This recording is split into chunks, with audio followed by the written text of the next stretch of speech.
Hi and welcome to the video. This is a shorter version of the full tutorial, which I will link in the description below.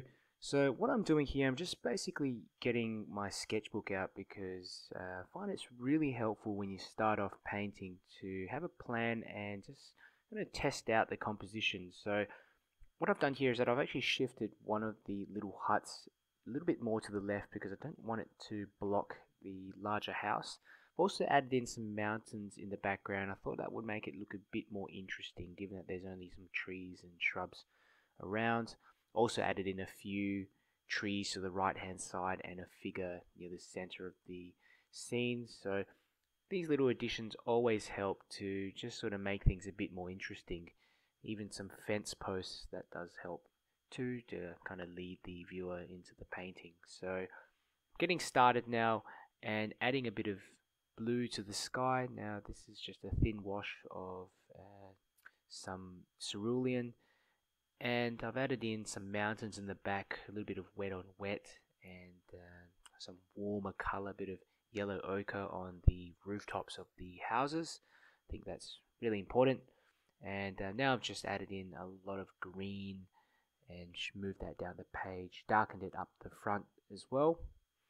So the back is dried, so I'm adding in a darker layer of mountains just to go around the house. This really helps them to pop out more. So having that second layer in, and now I'm just getting in a bit of darkness underneath the rooftops of the house. That's going to create a really nice contrast with the roofs. And now I've got some little rows coming in the middle of the painting and getting all the dark bits in over the top. So all of this is done with a number 8 round brush. Not trying to create a masterpiece here, we're just trying to play around with the composition, see if it works, because you want to do this before you start your actual painting. And it doesn't have to be special paper or anything like that. If you've got a nice sketchbook, nice cotton sketchbook, that works really well. Otherwise you can use other types of watercolor paper as well. Scrap bits of paper work fine. Main idea here is just to test out that composition and the color combinations as well. So I've got a proper bit of watercolor paper here now. This is Saunders Waterford 300 GSM, and working through the sketch, taking a bit more time to draw in the details as well, but really this shouldn't take more than about 5 to 10 minutes really to get in most of the details. The places where you got to pay more attention to is the houses, some of the trees out the back. So I've decided to get in this kind of trail of fence posts leading into the scene, and the trees coming into the left and right. I think that has a nice framing effect, and also with the figure in the foreground. I've added a second figure near the back as well, tell a bit of a story, and continuing on with the mountains in the background. So I'm going to use a mop brush and getting in some warm colors on the buildings first, and then going straight into the sky. This is mostly cerulean blue and a bit of cobalt blue, making sure you're diluting it down as you go, and a bit of neutral tint and purple mixed together to indicate some clouds, and straight in now with a flat brush for the mountains. I find it helps with the flat brush to get a more defined edge, especially when you're working wet into wet. Don't want it to spread too much.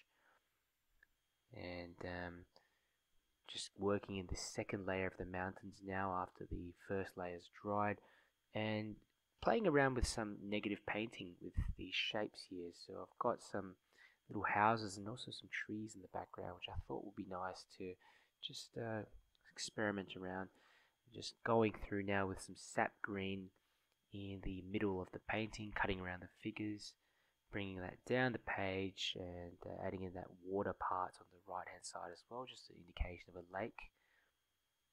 Just remember to darken down the front a bit more, and you know, I've added a few flicks of brown paint as well. So next step here, I'm just going through and getting the dark bits on the houses. So this is almost the darkest tone that you want to use. It's just a neutral tint with a bit of blue mixed in, and a bit of green here mixed with blue to kind of darken down some areas. And in here, I'm just getting in these kind of rows or crop rows, I guess. It could be anything, even directional lines. And I've added some darkness behind the house and also some darker trees. So we've got some lighter and darker trees in the back. I've just got some burnt umber that I've picked up to get these fence posts in, and a bit of green, emerald green down in the bottom right hand corner.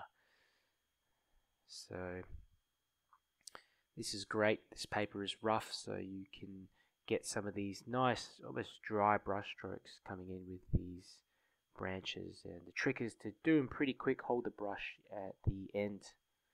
Just use a number 8 round brush for that, and it just indicated some shadows running over to the right hand side of the page. Pretty much from now on, we're just getting in little details and little shadows for the figures and the wooden poles. So I'm working a little bit more on these figures. It's almost done. Adding in a few birds here and there.